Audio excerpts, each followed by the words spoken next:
when we check out their leaders. Arrakis Queen, Krach, Ithne, and Jan on the side of Kams, whereas we've got Jan, Foltest, Krach, and Ithne. So fairly similar leaders, just the Arrakis Queen and the Foltest different.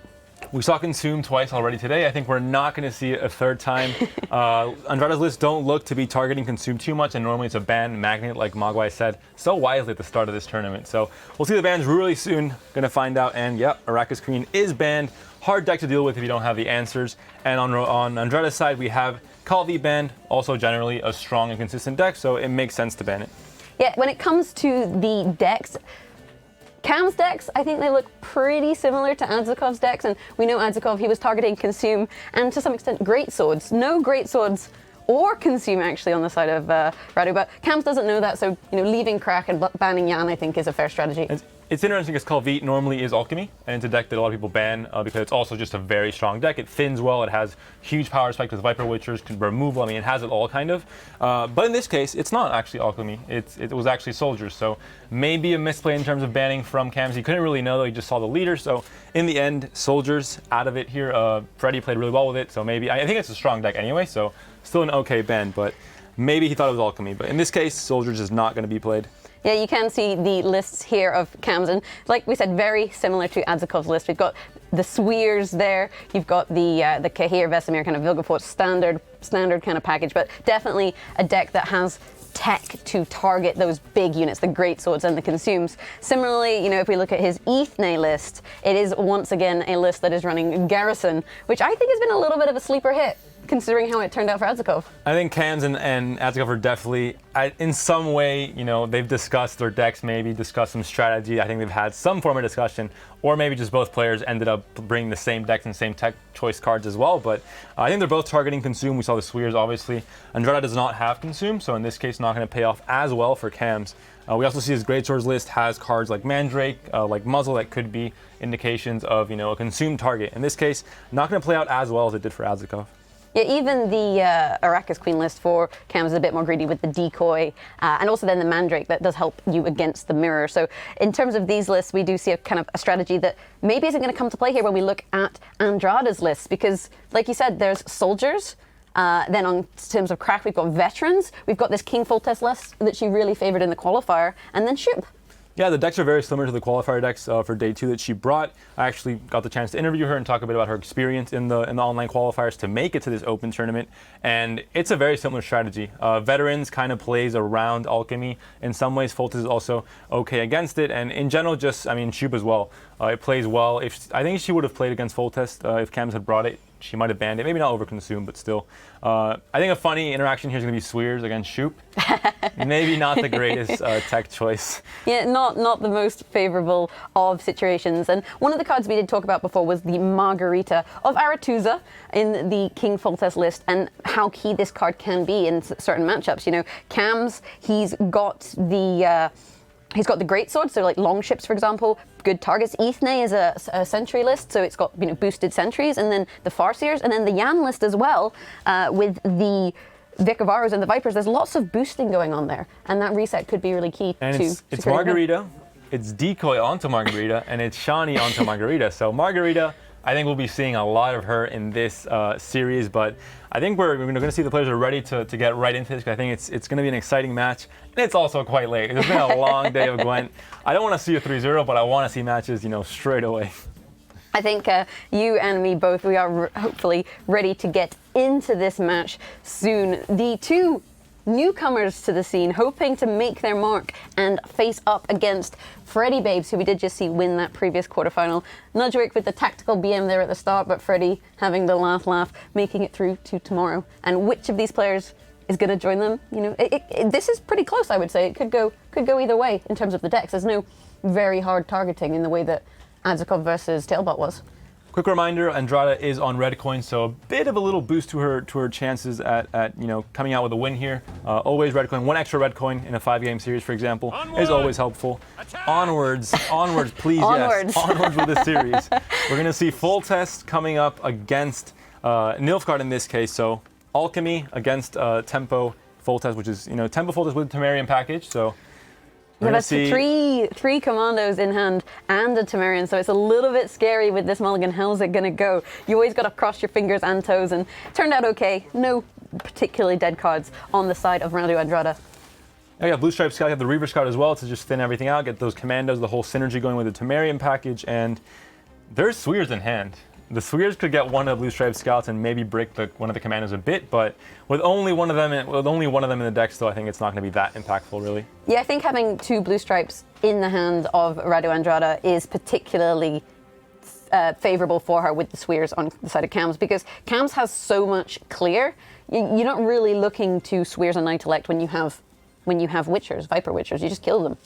I think this matchup has to favor Kams though. Just Viper Witchers on Night Elect is going to be huge. Sure, Margarita will be, pretty decent, and Swears won't be as good. But I think just in general, the 2 archetypes, I think Kams might be a bit favored. Has a lot of removal, can really deal with the Night Elects really well. But on the flip side, actually by the same vein, a Seer against Dijkstra can also cause disaster when you see that Nilfgaard card back. Just rubs, even more salt into the wound, and that is really a very, the DJ value goes from, hey, this is a great card, to this card just gave me -7 points for a gold. So it's not ideal. That definitely might be impactful. Does she expect the Swears? So she's going for the reinforcements, and if she goes for the reinforcements, it's Germain. I was going to say, if she went for the reinforcements into the Blue Stripe, that would have been huge in terms of baiting the Swears, but Germain's pretty good too. Even then, 1 Swears onto 1 Blue Stripe Scout wouldn't be the end of the world, so not too important either. And I think she knows just to full test first and get the guaranteed boost on everything, especially on Red Coin, where you have the chance to play a pretty low value full test to start it off, and just make sure you have that extra carryover on all your cards, and also some more survivability on the Night Elects as well. That's true. Plus, it's setting up your graveyard for that Shani. Germain and his Cow Brigade are a fantastic little res target, getting bodies on the board, and also a sweet number of points. And right away, Kams getting a nice target, or 2 nice targets for Viper Witchers, both Germain and Cantrella. Pretty nice bodies, good to damage with Viper Witchers. So right away, Kams flipping that coin, started on blue coin. Now we here, back on red coin pretty much for Kams. That is correct. And also no answer to that spy in the list of Andrada. She doesn't have the spy. She doesn't have Thaler. So, this is how it's kind of going to be unless you can make massive tempo. Though full test is a lovely play. You see him 5 boosting all the cows and boosting Germain, and then every single card in her deck. So, huge number of points over time. Yeah, Hensel is great in Northern Realms, but full test really shines in this list because it propels Night Elects above that 9-point Thunder range where there's a lot of removal. So in general, it just helps get it to 10, helps it survive with 1 little sliver of health. It's the 8+2 armor, of course, and helps it survive Thunders in a lot of matchups that can be crucial, because then you can just put more armor on it and have them use another Thunder to kill it. So it just really helps a lot. And then overall, it's just carryover, so it also is quite beneficial. But that said, a lot of points going onto that Vicavaro at the back, and he can be reset all the way back down to 2 with the Margarita. So that's always going to be an option for Radu if she wants to go tempo. But for now, I think you want to start thinning the Blue Stripe Scouts out of your deck, the Commandos, so that you're not going to draw badly going forward. And these are great setup plays that not only set up and thin your deck and also boost up your infantry, for example, but they also are pretty good tempo as well. They start growing every single time. It's a little bit more tempo, but overall, it's just really solid base, I think, for any Northern Realms deck, because you have that chance to thin, to get a good finisher later on with the 3 infantrymen, and it just really helps and just helps this deck out in round 1. Yeah, boosting the equally powered Temerians is a pretty neat trick for the Blue Stripe Scouts. With that said, Andrada doesn't have any gold in her hand at the moment, and so she doesn't have those power plays now. Admittedly, she's thinning the deck, so she's more likely to find things like Dijkstra, and once you find Dijkstra, if you have a deck full of golds, it can be huge. It's calculated. She's just saving the golds for later. It's clearly the play you make when you're a good player. And Kams is not doing the same. He has 2 golds in hand. He also has Kalvit, which can very easily fish for golds later on. And Kams went for a Swears on the Commandos, which is a pretty smart play. I mean, it just gets rid of a lot of points. Doesn't affect game plan too much, just really just the thinning and the extra points that Andrada gets. It's kind of like denying a few roaches, basically. Yeah. But it's still pretty good play for Sweers in a matchup where you maybe don't expect to get too much value. Yeah, I like it, and typically you expect people to maybe go for the blue stripes. Cam's expected her maybe to hold some, so you're kind of going for the guaranteed removal because nobody is holding on to commandos as we saw in the mulligan screen. I mean, there's some players that have a pretty high IQ. They could maybe purposely hold on to commandos, playing around the Sweers you don't know your opponent has. That is true. Although maybe these players know that potentially Adzakov and Kams have been prepping, so have some inkling. Freddie, for example, we were talking to him yesterday, and he was like, Adzakov is targeting consume. Like, he knew that, having, I guess, only seen leaders. So it's kind of hard to tell with the players how much information they really have. Freddie's a sneaky boy, so I mean, I don't know how he gets his information, but he's always right when it comes to this kind of stuff. We see Kams also just thinning, getting out his alchemy, enabling cards like the Swallow Potion, like the Ale, for example. Some pretty big units. Kams might not expect the Margarita from Andrada. I think it's a card you don't see in all the full test lists. It can be quite bricked in some matchups. In this, I think with the deck list that Kams has brought, I think it's going to be pretty okay in terms of value.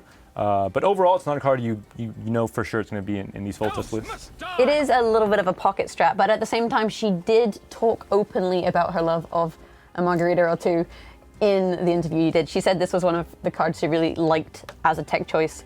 With that said, we see another Blue Stripe Scout going down, and although there are no commandos to boost, we do see in the top row other Blue Stripe Scouts full test, and the one commando that made it out of the deck. Still a decent number of points, even without the buddy to back it up. So where's Igni when you need him? That's my question. Never punished for row stacking. Nah, I mean, we do have Igni in some decks, but not in Alchemy. I mean, not until a player decides to get a little hipster with it and bring Igni with Alchemy and make that, surprise play. But yeah, for now, Kams keeping it traditional. Yeah. No Igni and Alchemy, like you said, and no punishment for Andrada. I think she knows it though, so she can't really get punished. I think she's smart enough to know that it's not going to happen. I mean, we said that, but did you really expect Sea Hill in dwarves? You being the dwarf expert and all. What about an Igni on that 23-point Sweers though? I mean, both these players really disrespecting the fact that Igni could make a surprise appearance at some point. They have absolutely no fear. But that said, 20 points in the back row, that Margarita is huge. But with that said, Andrada, she doesn't need it. 69 points to, now 76 to 50. And she's thinning her deck. I mean, she has Knight Alex still ready to go for a long round. She's thinned out, a lot of her Blue Stripe Scouts. She's thinned out the cards she had to thin out. And she has a higher chance of drawing goals, like you said, later on. So not too worried how it's going right now, I think. I think Alchemy is very strong in a short round. And Cantrella has been played. That is, I think, the real scary thing. When Nilfgaard plays a spy into you in round 1, you know that the Sire is enabled in round 2. Even if you drive past, they drop a Sire, shuffle Cantrella back, and then it ruins either your mulligans or your Dijkstra later on. And if you draw a Sire with Dijkstra, it's safe to say 90% of the times you lose the game. So you can get really, really punished for playing Dijkstra.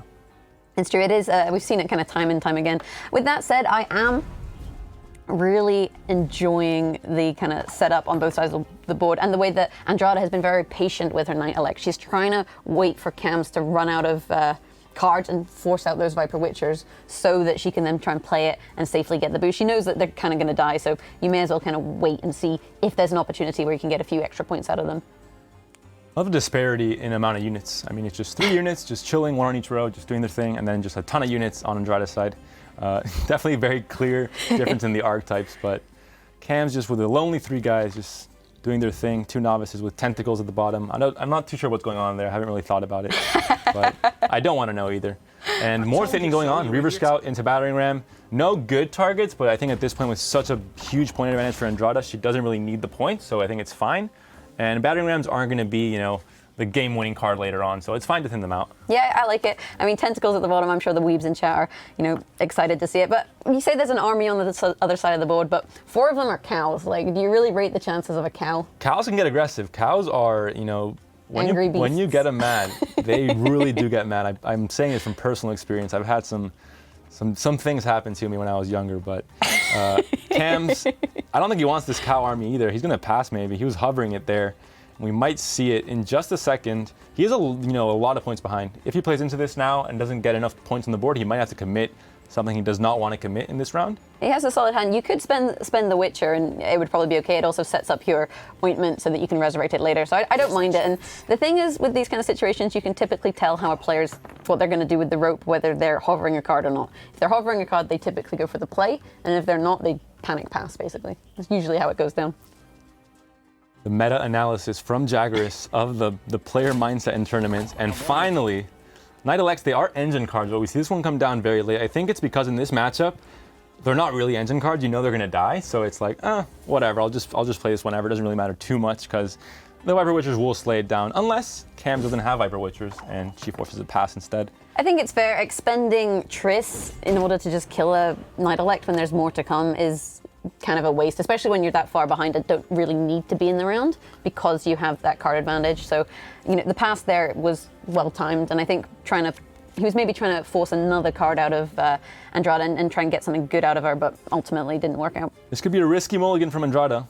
There's a lot of points that she just mulliganed away, but it gives her an easier time mulliganing next turn if she wants to risk it for DJ. And then also she has a chance at drawing them from Stennis as well. So risky, but maybe effective later on. 7 cards left in deck. 3 of them are the infantrymen, so they could be thinned out in one quick swoop. And the good thing about playing against Nilfgaard is if you draw Dijkstra, you have a great amount of possible points in the last round. But if you don't, you play around Cantarella being shuffled back, so you don't feel as bad. I mean, so this is where she has to make a choice. Is she going to go for the 2-0? She did go for 2-0s in the past, and in terms of the state of her hand, she doesn't have Dijkstra, so Asir is not as valuable. And you expect that from your opponent, so maybe there's an argument to be said for playing aggressive. I think she has to guarantee the card and hope she gets a good mulligan and a good draw in round 3. I think that is fair. You've got to also potentially... I think you play Asir here, right? It's an option, definitely. I mean, it's still an 11-point card. It's pretty decent. You might want to thin if you're looking for a certain gold or just want to get a bit more consistency later on. And Asir is still 11 points later on. She doesn't get punished. Your opponent, you're not playing an Alchemy Mirror, for example. You get a good target for Viper Witcher. So if you don't play Asir here, you play her first on the next round, because if you don't play her then, that's when the Dijkstra comes out. You're like, got to get in there before Cantarella comes and ruins my party. She was not invited. Some good thinning being done here. A lot of these alchemy cards getting pushed out of the deck and just making it a bit more consistent, the draws later on. Decides not to take it. I think that's quite smart. He just leaves open the option to get one of the novices with the ointment he has in hand and get that ale if he needs it later on. So yeah, you have the choice with the novices. You can choose nothing, and when you're going up against 0 points, 4 is enough. It's plenty. Some good math. Thank you. EU math from Jaggeris. I mean, we're at a EU event, right? This is the important moment here. Sorry to interrupt, but this is all about that Dijkstra draw. So she got the infantryman. She can mulligan them away and risk it. She can't mulligan anything else, I think. It's too risky. You can draw an infantryman and then just lose the game. Does she want the DJ? How badly does she want DJ It's the risk of DJ as well. It's the risk of Dijkstra. I think you mulligan it when you have the Stennis in hand. Is she? Ooh. This tease, come on. No, she's not. All right, no Dijkstra. So she's played around the Asir. Let's call it that. Decided not to go for that risk, and I like it. This is exactly what you expect to see. It's a 5,000 IQ bamboozle. Getting shuffled back. I don't even have Dijkstra. I don't care. She has I would say, a pretty solid hand, though. We have the 21-point Temerians. We have a boosty boy, the Knight Elect. He's not really going anywhere. Stennis to find something. Maybe a battering ram, maybe another Knight Elect. Margarita could be pretty big. Fog. Fog is good in a long round. It's going to be a pretty long round, so there should be a boosted unit or 2 for Margarita to hit. It's looking okay, and there isn't... I think Kams is missing some of the key pieces. He did not draw into Cahir, for example, which is a big... He didn't draw into Vilgefortz, so 2 golds he's missing already, and he doesn't really have a chance to draw into them. There's no Kalvit option to fish into your deck. There's no Vilgefortz to fish for Cahir, so what he has is what he has. I mean, you can fish for some bronzes with Recon, but Recon thankfully does not pull golds just yet, so... Yeah, he's a cannot here, I guess, is what you would say. This is the thing, though. We just had Betamaker come. He's put the smoke out on the board. The smoke machine is on, but Dijkstra's not coming to this party, so we're going to have to see how this turns up. The Temerians are out in force, 21-point play, and that also thins, opening up Stennis to then be played. And still, you want to wait for the Viper Witcher targets, maybe trying to bait something out on a worse target, like a 7-point unit, not the greatest target. So the more you can wait on that, the better. I'm not sure how much more Andrada can wait. The Knight Elect, I think she knows will die instantly. So as soon as it hits the board, so it doesn't really matter too much in that case. With that said, we do see the Vesemir coming out onto the ale, and that Ekamara, there you go, I totally predicted that, is getting quite big, so the Margarita is going to see decent value with the reset. Stennis coming out now. Once the infantrymen are out of the deck, it's safe to bring out Stennis, see what he can fish for us. Might be probably the third Knight Elect, maybe a bat, no, not a battering ram, or a commando. So Dijkstra is not going to pull Cantrella, but Stennis decides to be the star of the party and pull out a commando. That was not good for Andrada, and that's where Sire can really shine. Yeah, that was a 7-point Stennis, a little bit of a menace there for Andrada, and 30 points to 37, but fog ticking, that's going to provide a decent amount of value. I still think this could go either way. Yeah, it's close. It's definitely close, but is it close enough? I mean, it's hopefully not a tie again, but Knight Elect, not going to be great. It's going to be instantly countered by Viper Witcher, and Viper Witcher has the 5-point body as well, so it's a trade up for Kams. Triss is always going to be great, and ultimately there's going to be big points to be had here. And it's probably better than Kira as well. And Margarita is good, but is it good enough? I think Kams might have this. I mean, that commando pull really just completely changed the outcome of this match, I think. It really did. It's been very impactful. But with that said, you're not seeing full value on these Viper Witchers given the board state. And that's kind of all Kams has left. He's got the ointment, but the novices aren't going to pull anything because he already played that last ale. So that has to go for Viper Witcher. So all he's really got at this point is removal. Look at this point gap. It's massive. It's just a really big point gap. Kira coming down. I don't like men who turn me down. I mean, it's massive. Oh, Igni 39 again. to 46 on even. Igni, where are you? Please come back. 310 stacked in the range row. No punishment here from Kams, though. And with the armor, doesn't make it the ideal. I mean, still, it's going to be a good Viper Witcher target, of course. Here's a chance. Oh, I don't think it's enough, unfortunately, for Andrada with the state of this board. This is one of those decks that is, I think, very difficult to overcome with full test. And when it comes to the full test, I think he's failed this time around. Just that commando, that Stennis pull, if it's a Knight Elect, all of a sudden it's like 10 more points, and we're talking about a close game here with Margarita coming down. It's still going to be, not extremely close, but still, it's there. I mean, 7 to 45, 4-point game. So it's incredibly close. The commando and the shuffle from Kams. Kams knew what he had to do. He had to shuffle back, and it not only break the possible Dijkstra, which didn't end up appearing, but it also break the Stennis that gets a random unit. So maybe that's what cost the game. It was a 3-point commando versus potentially, a battering ram or a 8+2, a 10-point Knight Elect. So that's what. Maybe if Andrada ended up mulliganing the infantryman back into the deck, there's a higher chance of not drawing a commando that shuffled back, and maybe she would have drawn Dijkstra, which could have been a disaster as well. Drawing commando and Cantrella, for example. But in the end, she went a little safe, keeping the infantryman and not fishing for Dijkstra, but still ended up losing because of the commando. So big plays from Kams there, was able to win that on blue coin. Alchemy is strong, and he showed why. And we're going to see what he ends up playing next, but 1-0 already to Kams. Yeah, but I think a fair play, and both players they've kind of shown up. This is their debut game, and I think in that situation, both players played that pretty well. It was a fairly clean game on both sides, and as we move on into the second game, this is still anybody's set. So it's 1 down, but potentially 4 to go. Let's hope not. That's a lot of games. So let's see what the players decide to queue up next. We now see Kams on red coin going second, and Radu playing on the blue coin. And I have to imagine great swords on red coin. It's just the answer. It's a great deck on red coin. And blue coin, it can suffer in a few matchups. Or is this? Never mind. This is veterans against Spellitel. So ignore everything I said in the last 10 seconds. Brain wipe. We're gonna see Spellitel, which we've seen before already. Azakov, like you said, very similar lists. Spellitel was kind of the less important part of the deck. I think it was more the artifact impression, Ethny part that was important in the consume matchup. In this case, I think it's all going to be important. I think it's going to be a close match, and not a matchup you see too often. Veterans against Spellitel. It's going to be a spicy one for sure. Bear in mind that Heim has 0 silver targets on the side of Kams. Kams doesn't bring silver units, it's Spellitel, so it spells disaster for Heim if you go down that route. You have to go for those cursed units. Fortunately, though, for Andrada, she does have the Skjal and the Udalryk, and she's running the Morkbog in this list, so a little bit more choice, so less likely to get bricked. Although if you end up pulling Crack into Morkvarg and then end up with like Skjall in hand, all of a sudden you have a brick time. So it's dangerous against most deck lists do run at least one silver. I mean, a mage to clear weather, you know, some kind of silver. But Spelltell, like the name indicates, has a lot of spells. Actually, 6 of them in the silver slots. I mean, look at it, the hand. There's 3 units in that hand. And Garrison, we said it before. Garrison, new meta. Garrison is going to become a staple here. Enables a Glyce in, oh, this is a Skellige matchup? This is exactly what we talked about before. It enables Restore. You get a Skellige unit, bronze or silver. Could be good, could be bad, but having something is better than not having anything. There's some pretty good options in veterans as well. You get the Twirsec Fairmaster, then you get the Restore off. You're using their own strategy against them, and that can be pretty gross.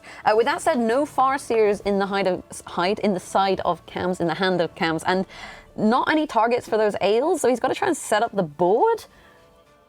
Go for the Alzur's Thunder, potentially off the Merc, but then you got to be a little bit careful with your Ithlin. Yeah, it's definitely tricky here from Kams.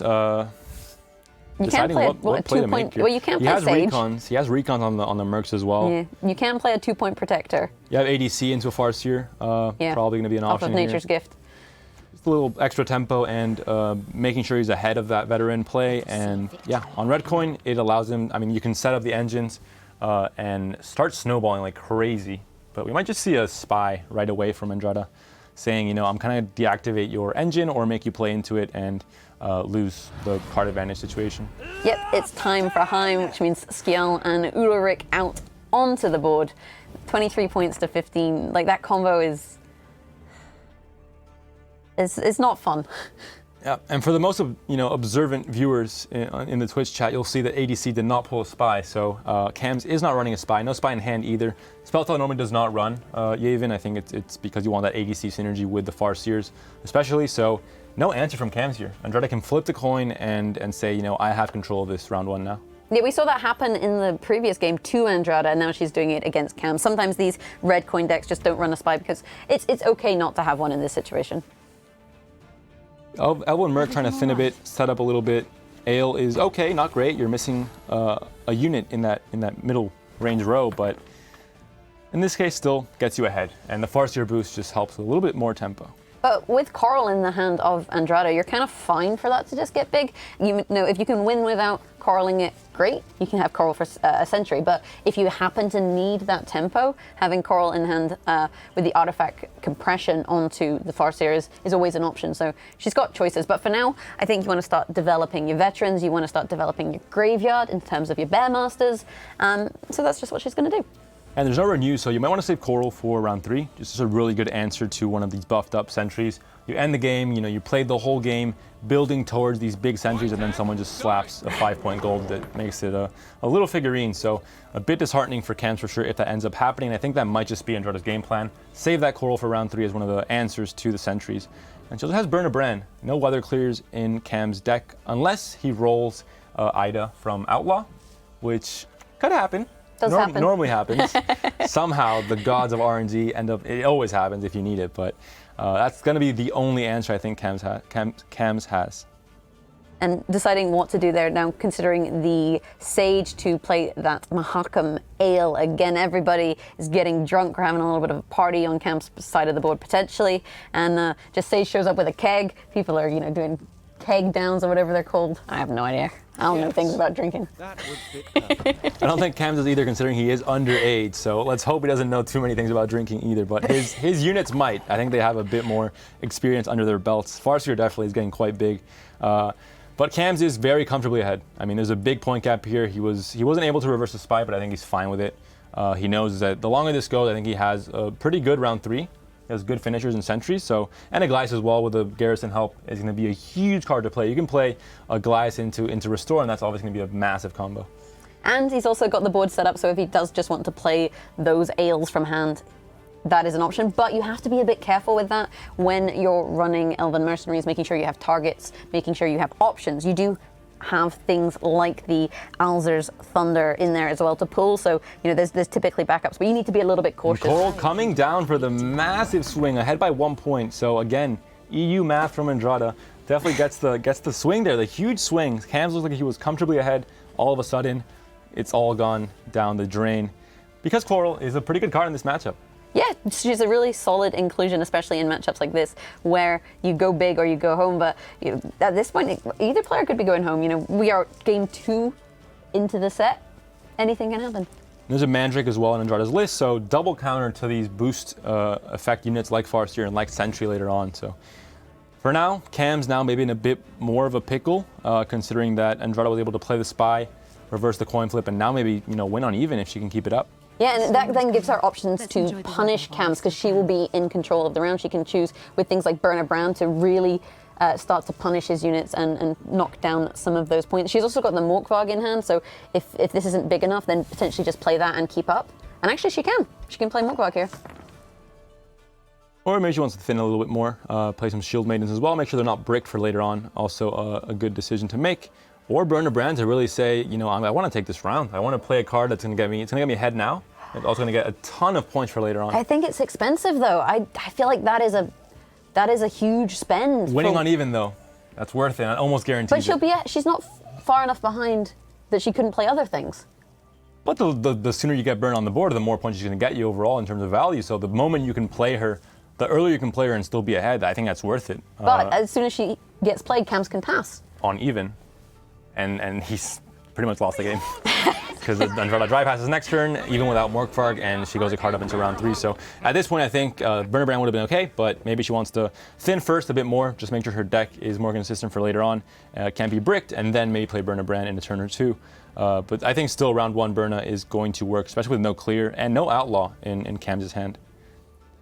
I think we'll have to agree to disagree on this one. I'm quite enjoying keeping that Burner in hand too. If you can win on even without spending it, I say win on even without spending it. But as it is, 40 points to 33, Bowl is securely in the court of Cams.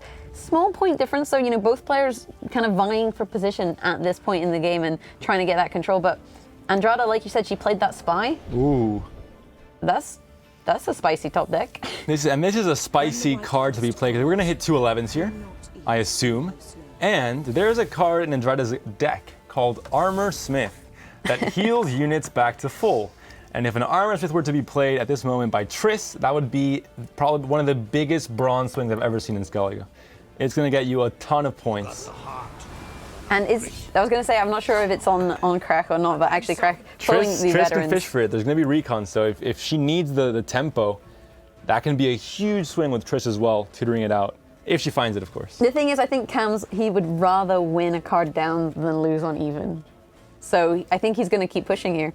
Oh, definitely. If he has to push, as long as Andrada's, continuing to pass him every turn she plays, he has to keep pushing. He can't give up on even. That's almost a death sentence in any matchup except for like Consume maybe, where you have a very high ceiling in terms of your final plays in round 3. But I just want to see that Armor Smith. I want to see history in the making. This is a tournament for the books, and that Armor Smith will be one of the record Skellige plays with very little setup. That is true, but you've got to expect more Elza's Thunders in the future. So, do you make that spend? Triss is a big spend. Do you spend now, or do you save for later? Like in this economy, what do you do, Panda? Not unless you need it, but unless you want to get some fans, then maybe you spend it. You want to get a flashy play. You play the Triss, maybe you lose the tournament, but people will remember you for the best Armor Smith in Gwent history. I think she's going to keep it for later, though. Triss is a good card, believe it or not, to have for round 3. I never ever would have guessed. We see the Hunter coming out of Radu, and this is a very standard veterans thing, is you spend a lot of bronze in the first round because you get pretty decent value out of your bronze. You thin out your deck and then you're set up going forward for things like Garrison? Restore and stuff.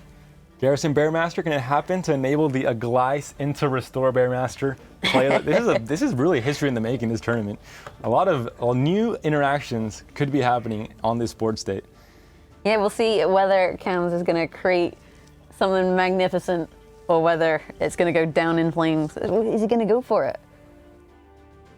The thing is, he keeps, trying to force out at Radu, but she has so much. Sees the Armor Smith and he knows. This is information as well. This is like Sarthisius in Skellige, or in Squaretal actually. And here comes the Alzers onto the veteran. Oh no, even more Armor Smith plays. Nah, we're going for ale instead. The beer is still flowing at Cam's party. And as long as Andrada can stay ahead, And of course, we have to mention the Berna synergy with the veterans. She does get boosted because she is also a touristic unit, so a nice little synergy there makes Berna even more, not auto-include, but definitely a viable option. You don't normally see her in say, Great Shows, for example, but with veterans, she works extra well, and finally we see her committed. Like you said, you don't want to see her till later. Well, now we have her here, 8-point body, plus Skalliga Storm, and staying ahead, just cementing, I think, the even card win here for Andrada. Yeah, I think as time goes on, she becomes less and less viable to hold on to. And in this situation, you're really trying to push Kams out of this round and into the sea by the looks of things with that Skalliga Storm. Is it Garrison time? Oh, no Armor Smith. It's been kept a secret. Sigdrifa and Skjol. Terrible. Skjol probably pretty terrible. Sigdrifa, Resis clan Skalliga. units. What kind of clan does Skoyatel have? I'm not sure. They're kind of an unorganized bunch. They're kind of all rebels, so. This is what they get for smack talking the Dwans, man. Dwans I think are not happy about we were it. lied about. Garrison is terrible, guys. Veteran is not a good card to draw for Skalliga. Azukov tricked us. We were bambooed, but he has the restore on veteran later for the real good plays to boost your units again. Oh wait, there's no veteran in this deck. It still enables the restore. It's better than though. nothing, that's true. You know, it's better than a dead restore, right? And I think any amount of points wouldn't have mattered here because Kams is going to lose on even anyway. So really, it's fine, I guess. I guess. But what is Kams trying to achieve here? Like at this point, you know you're not going to win this round. It's just a feels bad moment. You can't really do much. You just slowly see yourself sliding into a loss. But yeah, there's not really much Kams can do. Ale will not be enough to get him, above the point threshold because of the Skalliga Storm. Ethne and Sentry you kind of want to save for later, but you are committing to being a card down. I think he would have loved to have Morkvark in his own deck to be able to have that carryover to deny the dry pass next turn from Andrada, but don't think it's going to happen, and Andrada doesn't have Coral, doesn't have Burner Brand, but she's looking pretty good for round 3. Yeah, despite all of the beer on the side of Kams, it seems that radu.andrada is what is ailing him as she takes the first round. 64 points to 53, and we're going into round 2 uneven. I'd be surprised if Andrada doesn't just dry pass here. She has the easy chance, no risk opportunity to get a extra card for round 3. Both decks have, you maybe want to play Morkvark, but I don't think it's worth it playing it in round 2 and losing card advantage. And I think both decks have a fairly good round 3, short round 3 with Restore and stuff like that, but Kams is looking good. Aglaïs, Outlaw, double 15-point Sentry. But yeah, we see an instant dry pass from Andrada, guarantees the extra card for round 3, and most of the time, card advantage is King and Gwent, so that might just win her the game. Andrada's just like, peace out, Girl Scout, this is your move. But she does have Mandrake in hand, and that is gonna spell disaster for one of those sentries. And Kams, he's got a lot of value in hand, and he's got to be like, which of these is the least good? And it might just be Aglaïs, even though that's an 18-point play. Yeah. Although actually no Restore, it's an 8-point play at this point. We haven't seen Restore get played yet. That's true. It's an 8-point play, so even worse. So yeah, Aglaïs, we tried to make you work, but even then, even with Garrison, you're not good in Skalliga, so I'm sorry. I have to sacrifice you. He's looking at the veteran and thinking, no, this card sucks. He's gonna play Aglaïs instead, I think. Yeah, Kams is saying goodbye to the Dryad, popping her down on the board there and moving into the third round. A card down against radu.andrada. And that's not a great feeling. When you're a card down, you're feeling pretty sad unless you're consumed. Artifact Compression, not great. Not going to be a huge target there. And Restore is great, so opposite draws and mulligans here for both players. I think Artifact Compression will leave the hand here, and that's 3 sentries. So if any Recon or Marching Order plays were, being cooked up by that Ethne, they've maybe been, screwed with a bit because of the 3 sentries in hand. Yeah, it's 3 sentries in hand, but it's a card down, and Mandrake instantly destroys one of those sentries, so that's just 15 points. Yeah. Then Restore, huge. Bearmaster, decent value. Triss, Radu has great cards in her hand. Kams' hand is good, but Kams' hand is smaller. Is. And no Armor Smith, huge value play, so I am a sad panda, but Andrada I think will end up taking this. I think he just has the advantage, and we might just see a 1-1 and a really exciting series here. Yeah, I think both rookie players showing up here at GWENT Open number 7, and we saw a lot of spicy plays in the last 3 sets, but these guys showing like why they're here and why they've qualified for this kind of tournament, because we've seen some great Gwent come out of both of them.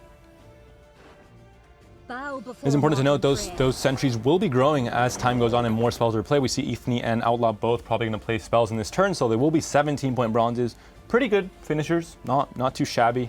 I think not. I mean, yeah, they're okay. I guess you don't lose too much with the deck you're playing to enable them. Kind of like with Viper Witchers, you have to include alchemy, you have to include spells to enable them. But both decks I think worked out pretty well. But the thing is, with Ethne, where do we go? We could go for the Garrison reroll. I don't. You stick to casting, Jack. That's not a good way to go. don't feed the RNG. But, so what do you go for? I mean, you have options like Nature's Gift. You can go fishing for more special cards, but you could go fishing for Skellige cards. Don't do it. Okay, last wish. You have good cards. Believe in your own cards, Kams. Don't steal them from the opponent. Kams. Second you have to believe in your own deck. There are no bad cards. Only bad players. Elven Merc into Ale is going to be decent, probably higher average value than Garrison in this matchup because some bronze cards in Veterans are very archetype specific.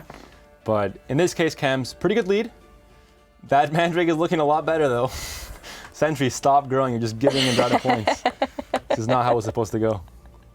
Yeah, the Sentry, he shouldn't have been drinking on duty, man. It's his own fault. It's very smart of Andrada to wait to use that Mandrake, try and use it as late as possible, get the full value on that.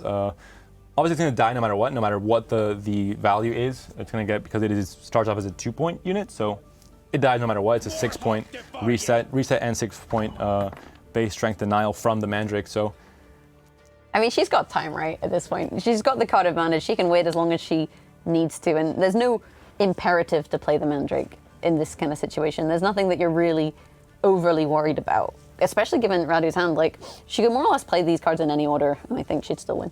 It's just looking great for, I mean, you have the Restore, you have the Triss as well that you saved earlier, so no Armorsmith targets if you do draw that with Recon. Could be a bit not ideal situation, but still just a lot of points. Only 10 points behind, one card up still, and Mandrake is going to be a huge trade.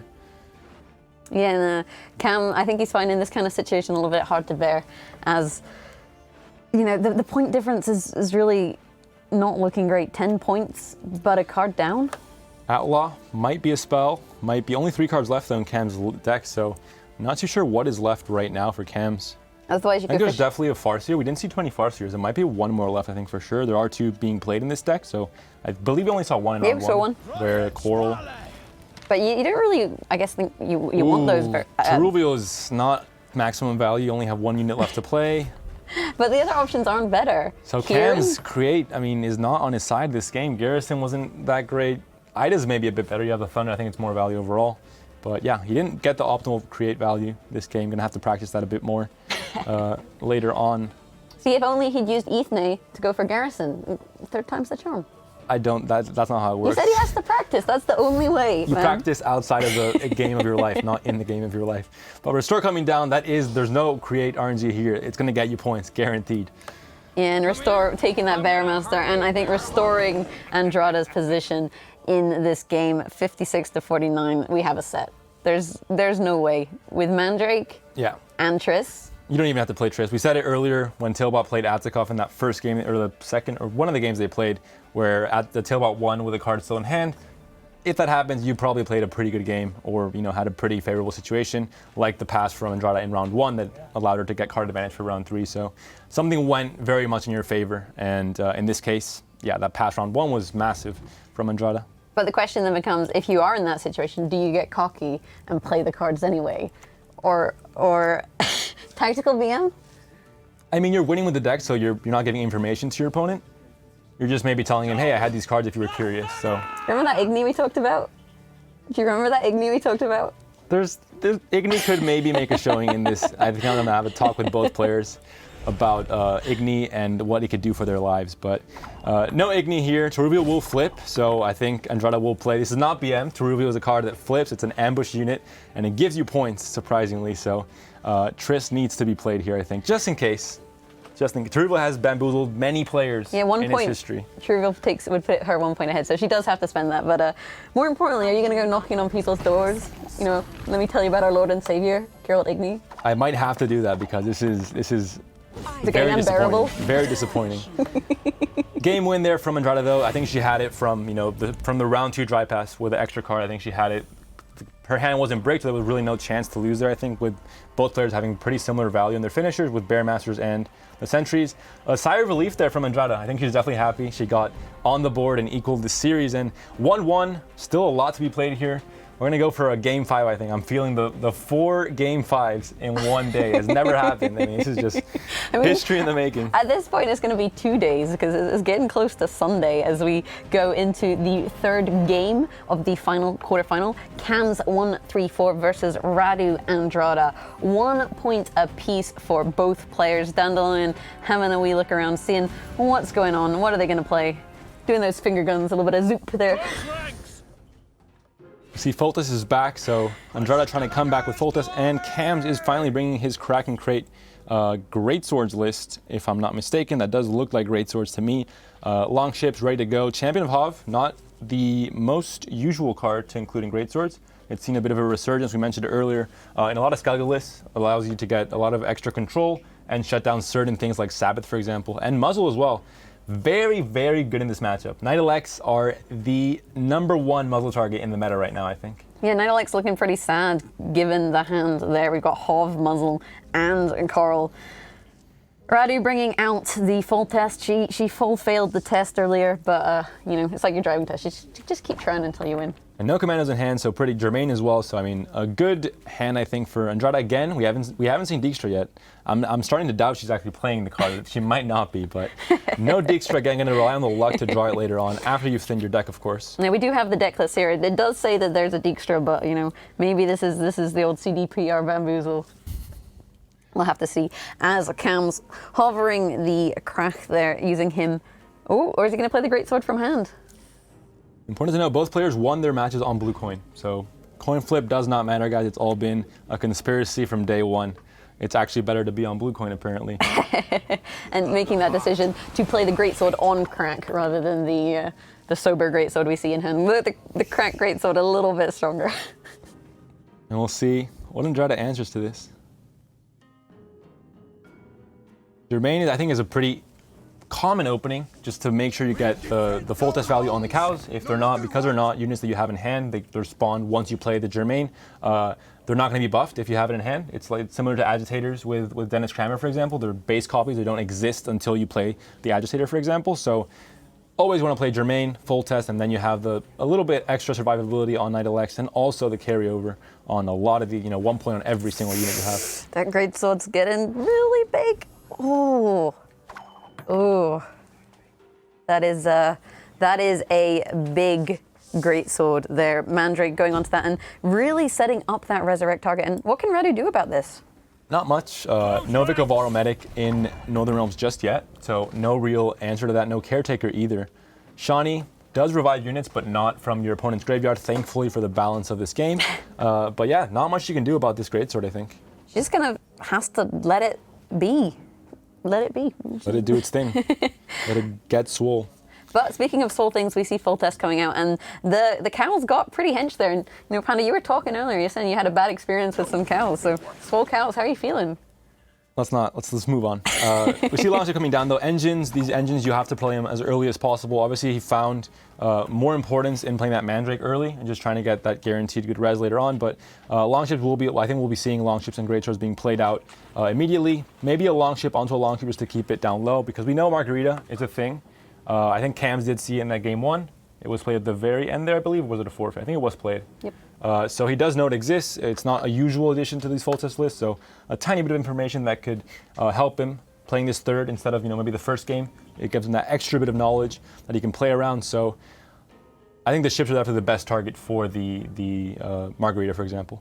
And I think this is going to be a really tough matchup for Radu. Like, how do you deal with the greatswords? You don't really have the removal to handle these kind of engine strategies. And I mean, you have points, but Kams has the removal for your engines. Those Knight Elects aren't going to last very long. You don't really want to be hitting greatswords. So the battering rams, what are you going to be targeting with them? You're going to have to find kind of points, and it's going to be hard. I think this is a tough one for her.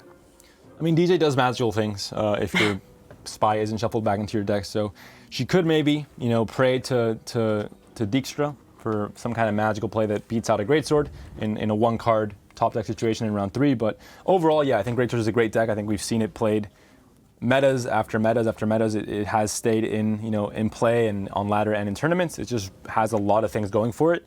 And in this case, Kams really setting it up quite well. Even on blue coin, though, he doesn't have the kind of the control of a round one that you would have liked. He has to try and stay ahead. Unless you play Ulrich. And what do we see here, Jaguars? Is that Geralt Igni, our Lord and Savior, finally arriving? I know you've been praying for some Geralt Igni, and there he is on the side of Kams, but we don't have the lineup you want just yet.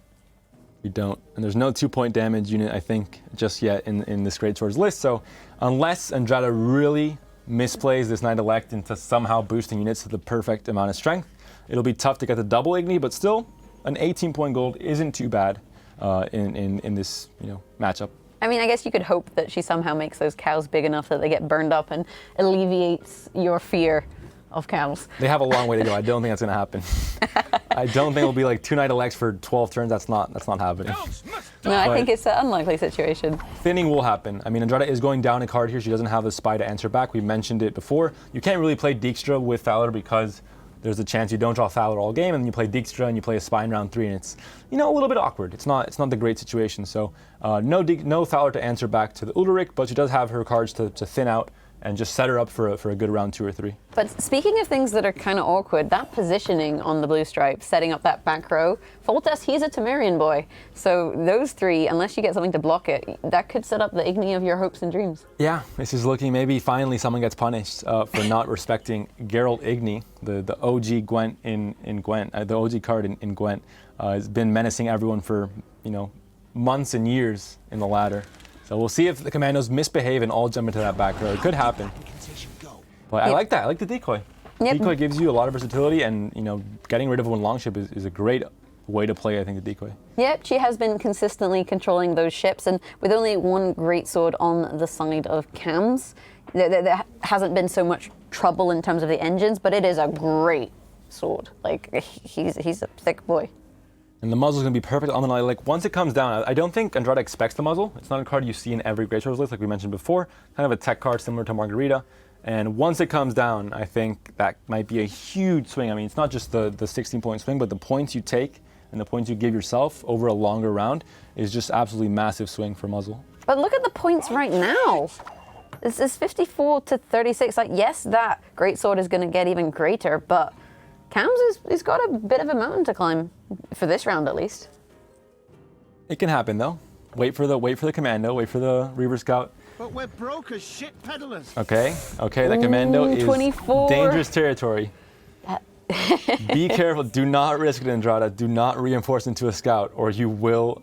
I mean, the commando is going to jump into the back row no matter what. I guarantee that's just how life works. So she has to play not a battering ram, please not a battering ram either, but a Knight Elect maybe to block that, or even Karamet into a Potion to boost them up. Yeah, but then if you boost them up, 3 of them get boosted, then you get ignied. Well, you boost the 7 as well, and then the Temerian units aren't all lined up for the boost, so it's fine anyway. But yeah, also very tricky. It's a scary one, and players have been pretty complacent about Igni so far. So we'll have to see whether Kams will lace up his sleeve. Though I will say Igni fairly common in great No, swords. not more cows. Don't do it. Do it, more cows. Do it. Yes, yes. Dennis is risky, I guess, but okay. So cows for everyone. How are you feeling, Panda? I'm gonna have nightmares tonight. But it's good.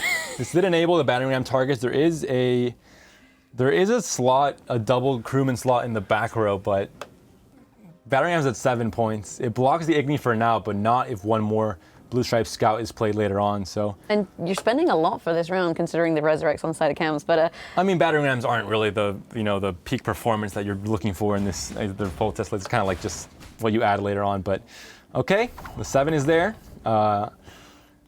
This could get out of hand very soon. I kind of, you don't want to see it, but you kind of. Ken is already praying. He's already preemptive praying going on here already. He's praying 3 rounds in advance. He's making sure this Igni is the Igni of his life. Yeah, it seems prayers take a little time to get there. So if you pray now, then you'll see results in the future. I think it's like an engine unit. That's how it works. I think. Yeah. He's praying, getting the extra value. Oh. No. No. Wait, Kams. Do it for the people. It for the viewers at home. But then what do you spend instead? That's the thing.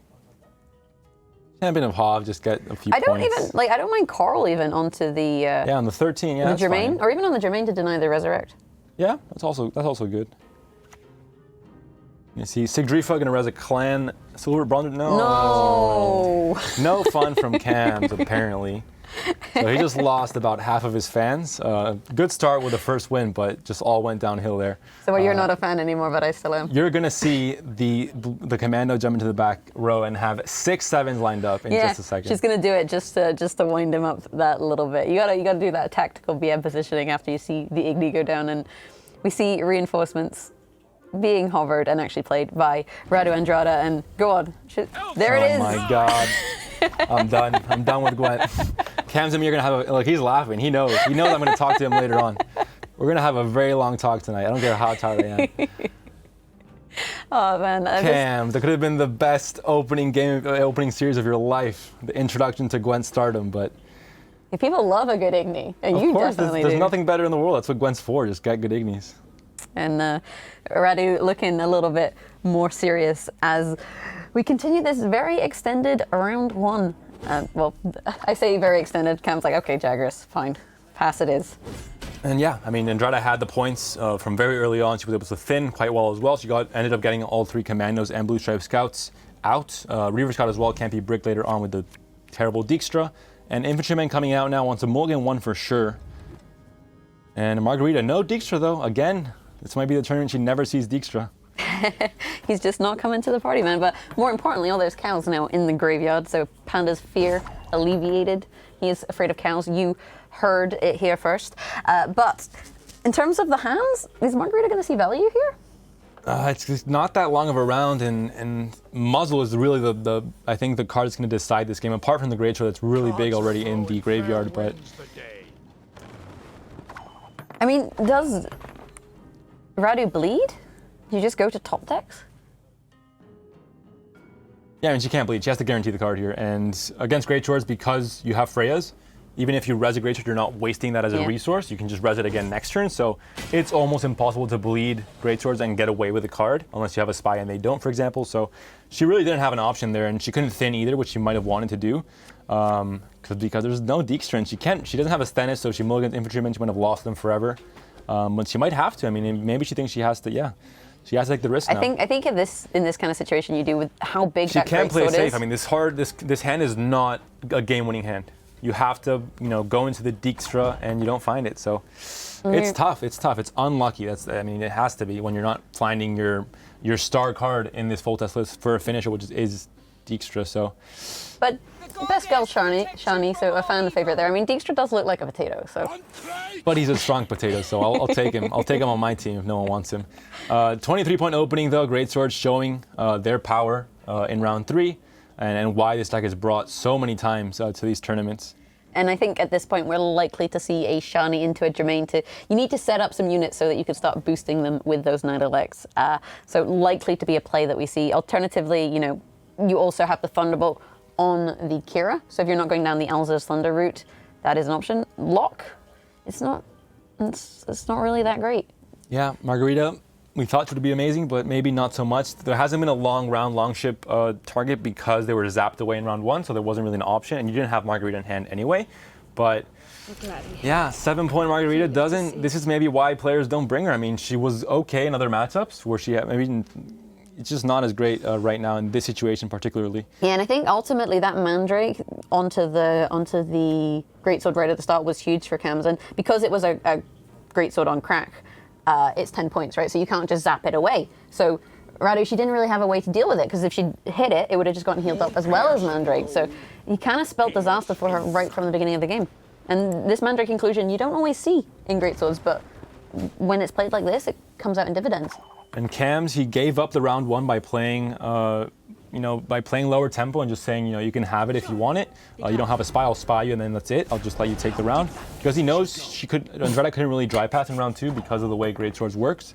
So I think he just played it really well. Just in general, the game plan in terms of passing and when to give up rounds, I think he did a really good job with his Great Swords deck list against full test. And Andrada was a bit unlucky with Dijkstra, for example, not being in her hand, and no Stennis, for example, for maybe a Shani res into Stennis into Infantryman, which is also a huge play if you have a Stennis available. But yeah, overall, I think Kams played this really well. Like you said, playing Mandrake lower tempo, but kind of not caring about round 1. Do you like seeing Vedamaker Alzur's Thunderbolts? Because that's the 3rd time that's happened here. And this is the whole decoy Shani thing that we thought we would maybe see with Margarita, but we're seeing it here with Vadermaker. And I think it's a solid strategy. Like, those boats have been thoroughly dealt with, but you're not able to deal... See? Hey, look. See a boat, zap a boat. But great sword, one great sword survived. The one savior, he survived with a boost from Kraken, was able to dodge all these thunders that are raining down on him. So full test doesn't seem like a control list. Face value looks just like a normal tempo full test list, but there are a lot of options with Kira, with like you said, Vadermaker, Decoy, and Shawnee for a lot of control against those boats. But the great sword survived and might be game winning. It's just a 20-point great sword. It's a huge value. And here is the muzzle of the Sentry to seal the deal. I don't know if it says the muzzle of the century, but... It's amazing. It's a great muzzle, and that's the forfeit from Andrada. So 2-1 for Kams, one game away from winning this. Andrada has to really get luckier with Dijkstra maybe, but also try and win the next 2 games. It might be tough. She has Ethne, Shoop, we have not seen it yet. Yep. And her full test list, which we've seen twice already, and twice it's lost. Yeah, just a bit unfortunate as well in the draws for Andrada. Yeah, Cam's having to find that win, though, with the Ethne spell Attel. Skoya, I prefer the term Skoya spell. That sounds a lot better. The Skoya spell list. I'll accept it. You don't have a choice, my dear. Can we also take into account Kams just won on blue coin, so that's 3 in a row already. Blue coin. This is where you see the stat later on when the tournament's over, like blue coin win percentage, and then everyone just won on blue coin for some reason. Well, this is why these players just have a tendency to win on blue coin for some reason, and we do see Shoop finally make its appearance. We also see Shiru against. Shiru is a good card. I like this. I like this Shoop deck. I enjoy Shoop. I know a lot of people don't like Shoop. I'm not one of them. I'm with Rafak on this one. The Shoop is always fun to see, and it's a fun deck to play as well. We're not seeing Swears just yet, but how do you feel about this matchup? Actually, it's Squid Mirror, which is really interesting. There are, I think, some answers for tall units from Shoop. Obviously, you have Charm, which is kind of the high roll answer, but an answer nonetheless, if you happen to draw into it. There's the Artifact Compression, there's Ethne as well, so a lot of answers for these Farseers and these Sentries later on. Straight Dry Pass from Andrada. I think she knows that she has the tools she needs to deal with Farseers in the long round, and she has the option of Shiru as well to deal with them, and maybe Shoop Weather in a long round, so on blue coin, I think it's okay to dry pass in this scenario. The Shoop, very flexible card. You also have the reset there, which is fantastic against things like Farseers and Sentries. So it'll be interesting to see how this all pans out. But dry pass, we see the Elven Merc into the Ale. Cam is drinking again. And Pyrotechnician as well.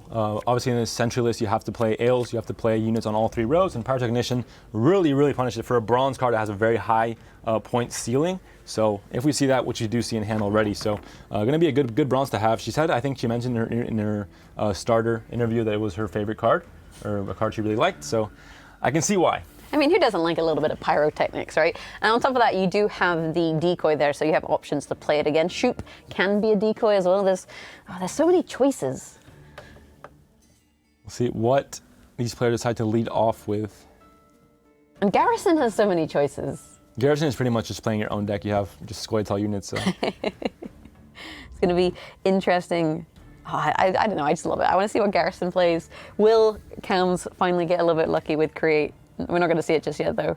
Which ADC into Farseer might be played here.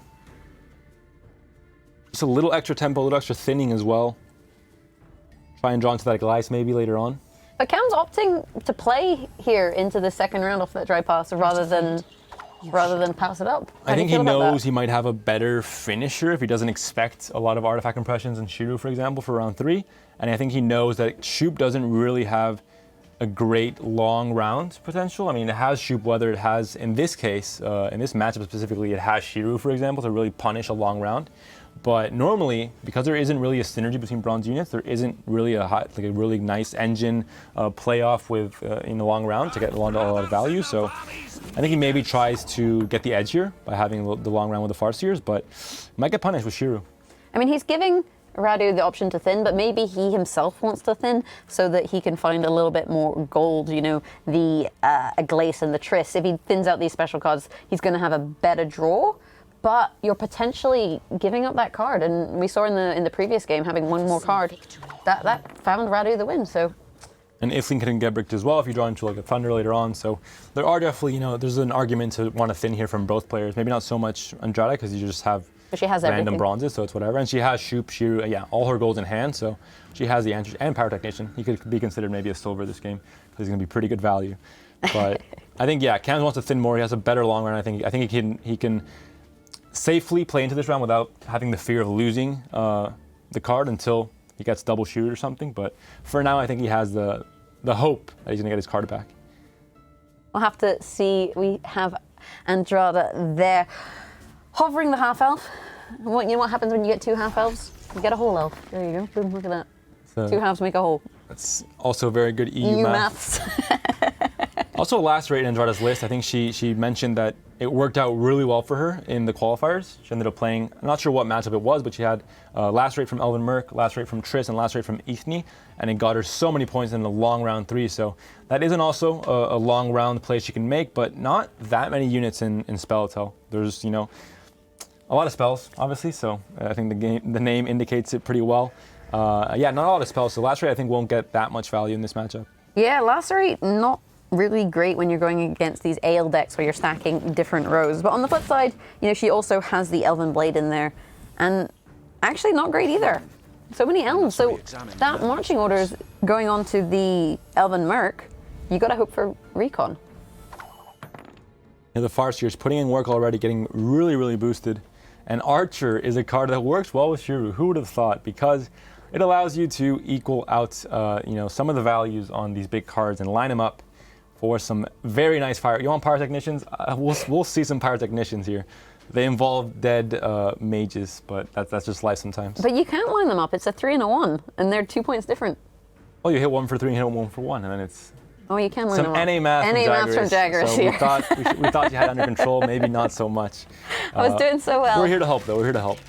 And there's the lineup with the EU math from Andrada and double 13. Maybe some bad luck for Kams there with that number, but Shiru is definitely liking this a lot. And those are units that are going to keep on growing. So even if you play a Spy, for example, or something to play around it a little bit, you can't really do much about it. It's going to keep on growing every time a unit is boosted. I was going to say I shouldn't quit my day job, but this is what we're currently doing. So I'm glad that she's the player and I'm the caster in this situation. Although I've now made myself look like a fool in front of thousands of people. Thanks for that, Panda. You dug your own grave. That was not me. Don't blame me. Garrison, let's go. I'm ready. Kams, do it for me. So half elf hunter's okay. You get the double boost, the 2-point boost as well, so it's a 14-point silver. Pretty average, and also a spell, which is the important part. It's hard to find spells that aren't situational, that give you good, consistent value, and Garrison seems to be one of them, or at least Adzikov and Kams have, drawn that conclusion. In this case, pretty solid 14 points, nothing to scoff at. You know what 2 half elves make? One elf. I got it. I got it, Jaggers. I got that part last time. Good job. You get an A. And Shiru's coming down. No point in waiting for anything weird to happen. Double 30-point Shiru from Andrada. Dominant play there. And I mentioned Kams wasn't too scared of losing the card advantage he could play into this round, unless Shiru gets played. And I can confirm Shiru has been played for a 34-point swing. And what is radu.andrada's leader? Ithne. So that is not the last burn. We didn't get Igni. How do you feel about Shiru though? Shiru's good. He's showing up, maybe trying to be the number 1 Scorcher in Gwent. He's like the budget knockoff Igni. You really want to get Igni, but you can't quite afford it, so you just get a Shiru instead. That's true. But Ithne, she's quite into that. We're gonna see more burning hopefully as we move through this 4th game, and Alzur's Thunder coming out on the side of Kams. First of many zaps. What do you zap? Not maximum value here. I think it really doesn't matter too much. I think if you zap the agitator, you might enable Hattori. Hattori is played, so maybe if you want to... this is looking tough. There's the Power Technician coming down as well. And I think the important part about the Scorch was not just 2 15-point units, but your 2 engines as well, because those are engines that grow, and that's just...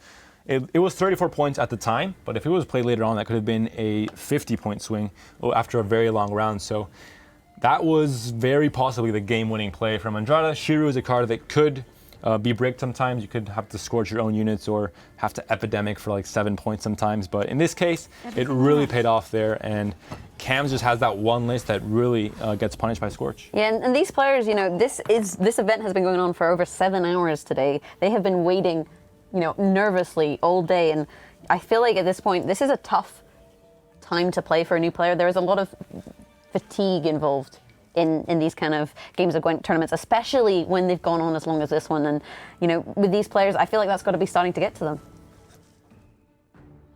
And just card advantage for Andrada. She has maybe not the better finisher with Ethne and Lasse. It's just she has everything right now going for her. So it's hard to not say it's going to be a 2-2 series, and we're going to go into a game 5 right now because it is looking very much in her favor. Just the way these deck lists and the matchups have fallen, it really has favored Andrada, and just that score just showed why.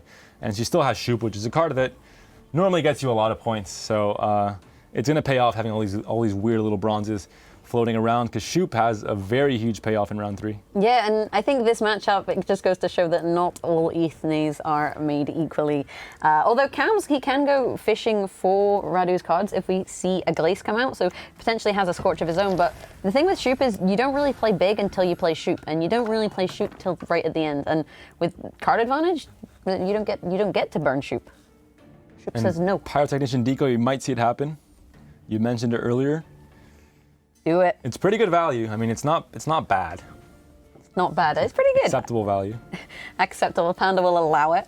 You could wait for maybe a Hattori decoy later on, or Barclay. Also, both of them being played in the Shoop list, but yeah, you also actually have options off of the Isengrim. If you go for create, you can also find them that way, and then you've also got decoy targets. But you got a decoy target, you may as well take it. And more pyrotechnician, more pyrotechnics.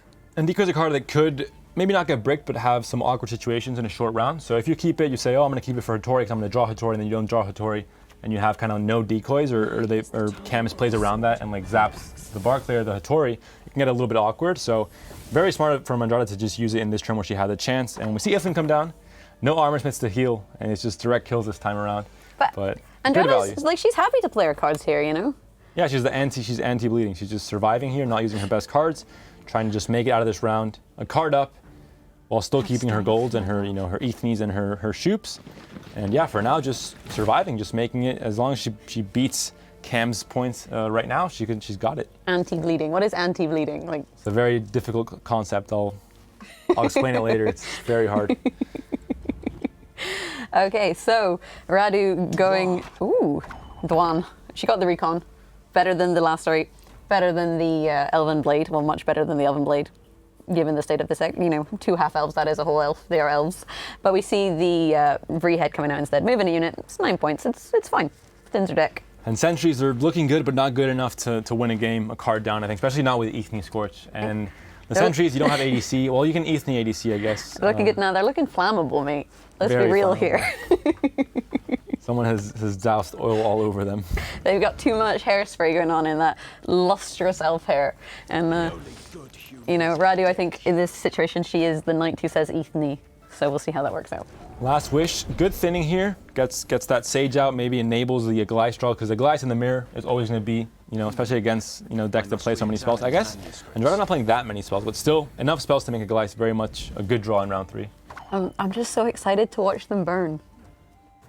I feel like you with the Igni, but I know that it's going to happen. It's going to happen, I can confirm. Kams may have let you down, but Radu Andrada is not going to let us down. I hope. Oh man, what if she does? And as long as she stays ahead here, the Mercenary probably the next card on the chopping board for this round 2. Having a bronze in round 3 maybe not the best idea. She can keep Outlaw, Triss, and Shoop. It's going to be a much better decision. And Kams has plays that could maybe bleed some better cards out of her. That's the 16-point sentries. Maybe playing around the Scorch because he knows the Scorch is there. Yep. Similar to Tailbot against the Artifact Impression from Atzikov with Ethne as well.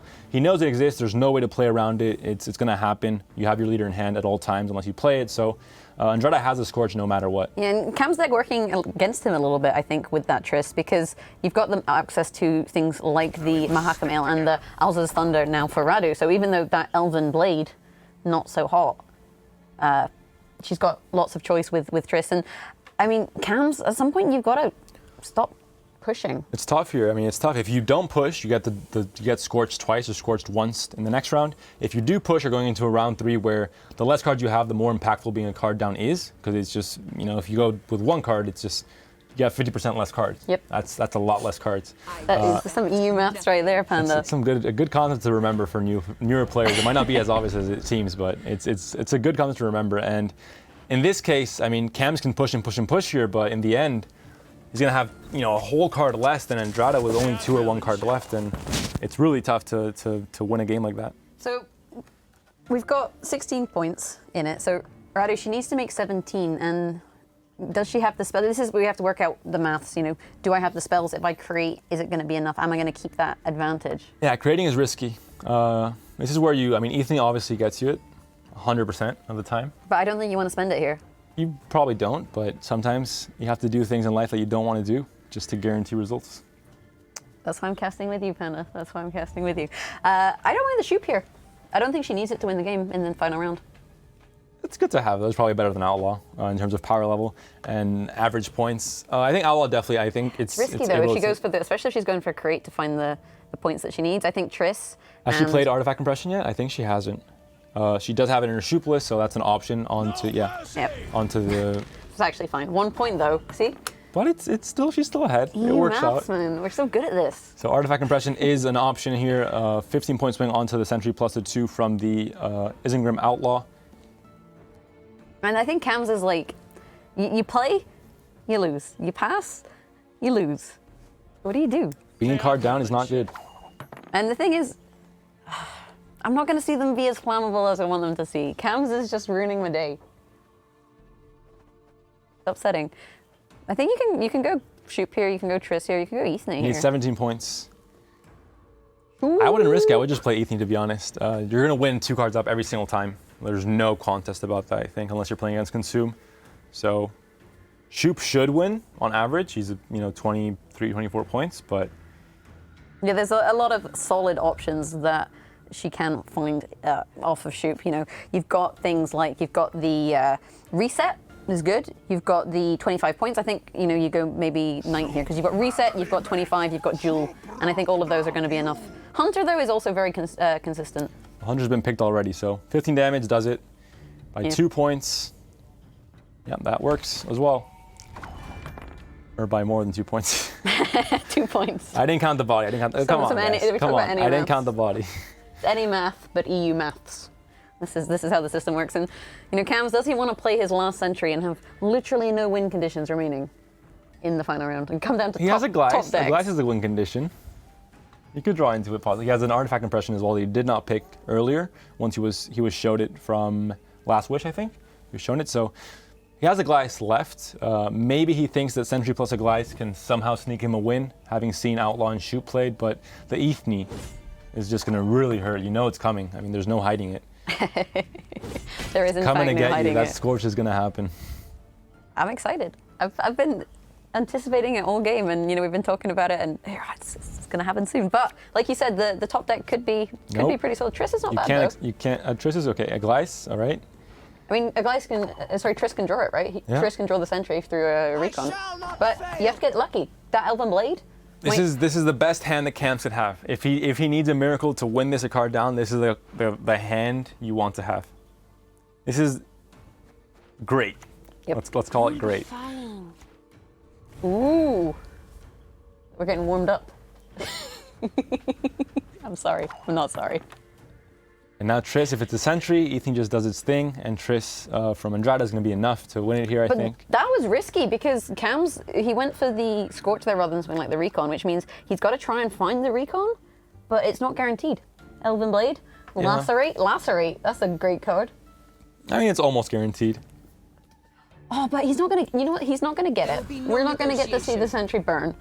And then I'm going to feel like you did with that Igni. I mean, this is still going to be a great amount of points. Very similar to what Scorch would have been, so. Ready? No Recon. Oh, it's there. Damn. Well, actually, no, I'm quite happy about that. And this is a big play from Kams, but I don't think it's big enough. But the Scorch is gone. Even Lacerate's enough here for Andrada on that back row, so. We had Alza's Thunder. Thunder does it. We have Elven Blade. Ethne is not an elf.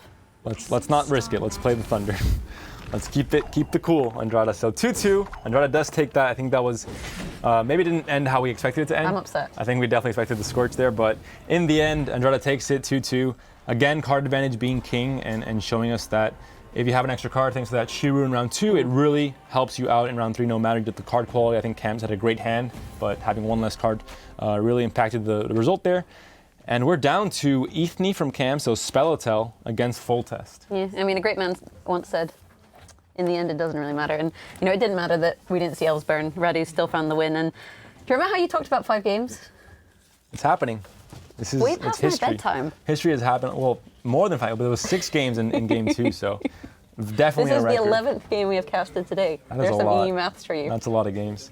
So Full Test from radu.andrada. Maybe Dijkstra finally appears in the battlefield, and Ethne Spellitel for Kams. He tried it twice already. Didn't work out for him. This might be, 3rd time's a charm.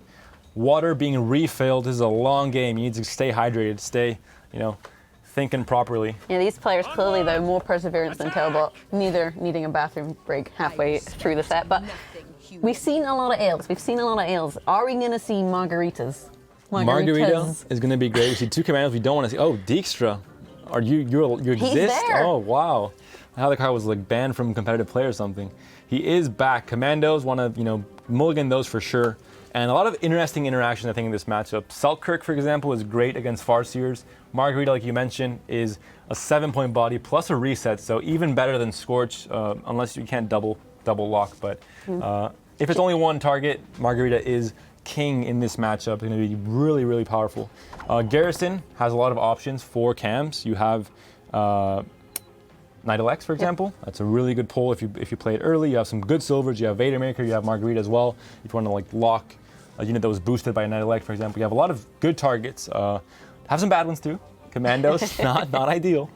Yeah, this is 2018. Margarita can be king, but she's nowhere to be seen in the hand of Radu, and no reinforcements either. So we're gonna have to maybe find her with Dijkstra or Stennis.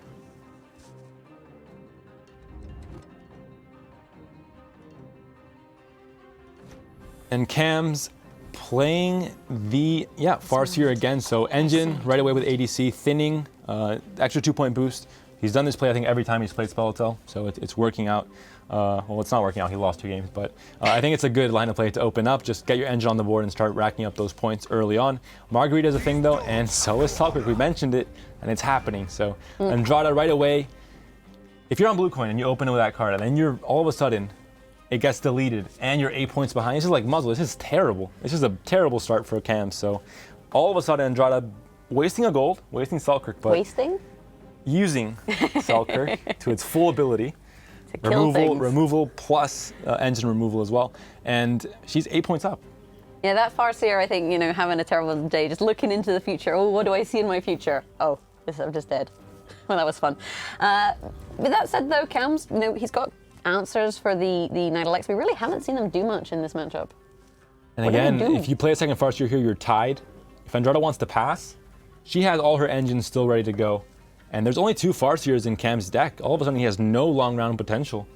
There's really nothing working for him. He has the finisher, sure, but so is Dijkstra. So do you want to pass when you haven't thinned? I don't know. It's risky, but I don't think you do. I think you have, especially now with Vader Maker, just to say, why pass when you can just win on even no matter what. So. And this Farseer looked into the crystal ball and saw death. When you're 8 points behind, it's bad. When you're 12 points behind, it's really bad. And we've seen Andrada really win, taking advantage of the card advantage, just being a card up going into round 3. And it might be the case here as well because she's starting off on red coin, even cards, and she's 12 points up already. This is a really, really good start for her. Even though she has used Selkirk and Vader Maker, they've been put to very good use, and she's really dominating this first round. And we see the Ethne onto the Nature's Gift looking for Garrison. What are we going to get, Mr. Garrison? Oh, Vader Maker's a good silver to draw. It's decent. You can kill an 8. You can maybe play Weather if you think it's going to be a long round and Andrada's not going to pass on you. Night Elect may be okay. You've already seen 2 removals being played, so maybe an engine is okay. Yeah, I think it's... Ooh! It's Weather. Weather. I don't think we saw whether or not that would happen. We are not Farseers, clearly. So Weather coming out, and that kind of says to us that Kams wants a longer round. He's sticking in this round for the long haul. I think at least he knows he has to bait out some Night Elects to not go into a very long round 2 or 3 with engines still available for Andrada and no engines for himself. So he does have to stick into this round, I think he knows at this point, it's kind of like the similar games from before where he knows he's probably going to lose on even, which doesn't feel great, but I think it might just happen again because Foltest really ramps up quite well. And this is what Radu.Andrada has been doing so well this set, is just forcing Kams into a position where he's a card down. Red coin does help with that though. Red coin is but a even good. on blue coin. That's in some, yeah. I mean, but the Chaz had really swingy plays in you know cards like Shu, for example, where it's a situation where you normally don't get that much value, and she gets that much value, she can really turn around the situation. So, but yeah, she's done a very good job of dominating the card advantage portion of Gwent and getting wins because of it. Because she, at the end, just having an extra card means a lot in round 3. Yeah, but Kams Panda, Kams. With that said, we have seen 4 blue coin wins, I think, this set. So, you know, people talk about the coin flip, but these players, rookies, apparently they didn't hear the memo and have been performing pretty well. This match, though, is looking pretty comfortable for Radu, even without Margarita. And now it's just thinning time for both players. Elven Merc's going to bring out the spells.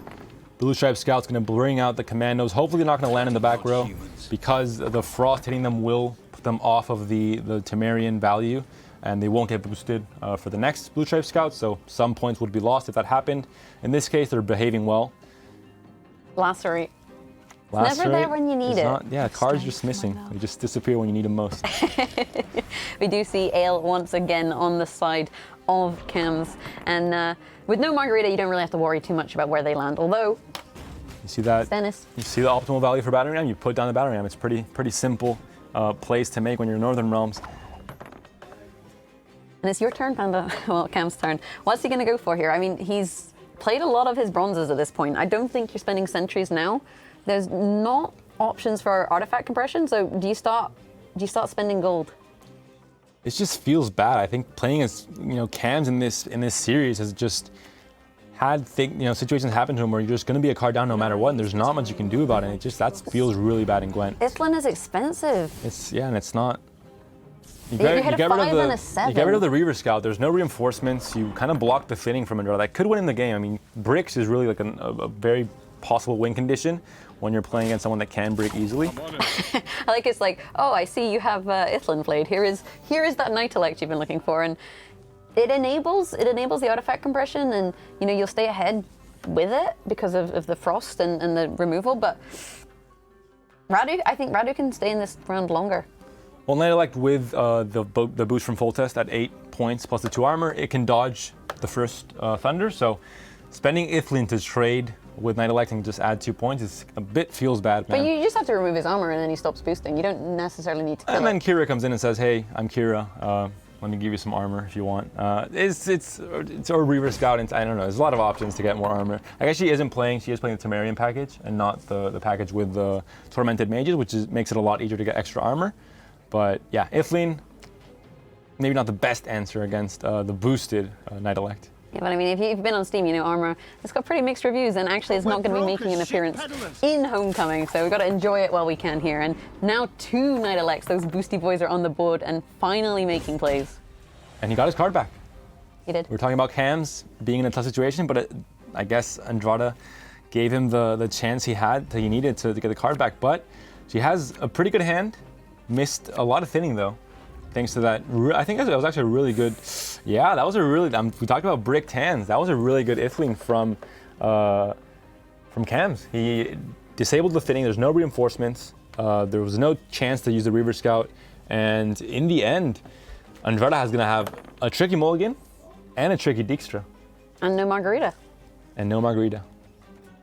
But I think drawing a commandos is worse than Margarita or no Margarita. So yeah, I think she needs to throw that Temerian. She needs to not draw badly and then throw the Temerian. And I think then, this could go either way. But it's tough. This is the thing with Gwent. It's a tricky game. Well, it's the thing with some deck lists. If you're playing Foltest, it can go very well if you thin perfectly and you can get the Dijkstra and all that. But if you don't thin properly because your opponent, very smartly, I think Kams had a really good Ithlin there actually. He didn't know for sure if reinforcement was in hand or not. I think it wasn't played to get Germain out. I don't believe so at the very start. So if it wasn't played, then you can play around the Blue Stripe Scouts and the thinning, and now you really brick your opponent. We mentioned it's a win con for Kams here. But Dijkstra could be brutal. Brutally bad if you draw commander as well. Good. It's tricky. We'll see now. Hey, that is a spicy mulligan. That is perfect. You get the double thinning on the blue stripe scouts, no matter what. The infantrymen right after, you can Stennis and then have a clear Dijkstra Turns to out draw a Margarita maybe later on. mulliganing not so tricky for Radu, and now she's got the tools that she needs to thin and make that Dijkstra really count. And with Cantarella nowhere to be seen, it's looking pretty good. A Gleiss reinforcements will be a massive swing as a finisher, I think, with the sentry being a soldier. So there is going to be a great, I think it might even rival Dijkstra and even beat it out in terms of, the tempo swing, because 8 points plus a boosted sentry could be easily a 26, 20, point play around there. So very, very massive. Yeah, and I think you could probably describe that play right there as the play of the century, as we see two of them on the side of Cams. I don't want to die. There's the last commando coming down. That's good. The commandos are gone. Temerians are gone. And then you can thin with Dijkstra. And then you can thin with reinforcements. And then you can thin with Stennis. This deck is very thin. If you get the right mulligans, could have gone terribly wrong if you draw a commando in that hand instead. But it didn't, Panda. It didn't go terribly wrong. But with that said, Cam's board, nothing to sniff at. But those two 20 points with Margarita and Decoy, and there's Stennis to draw it, there's Dijkstra to draw it, there are chances here. Does reinforcements draw it? I think it's am a not mage, sure or maybe not. on Margarita's status. I don't think. Oh, but then maybe you should have thinned with Sentry the blue, first. I think there's just Blue Stripe Scout left. The battering rams as well. Also machine, yeah. We'll find out very soon if reinforcements is able to call on the help of Margarita. So it's going to be then interesting with the ordering also of this Dijkstra, because if it goes Margarita and then Decoy, that's insane. But if it goes Decoy and then Margarita, you can't Decoy Margarita. You can decoy Stennis though, maybe fish for something good. Fish for more cards. And The recon here can get the sentry, but I mean, I guess it doesn't really matter. You can get the Sentry anyway. Unless a Gleiss is dead and you still have, I think, other spells, so should be fine. Yeah. It is a interesting situation. And there's the last Sentry.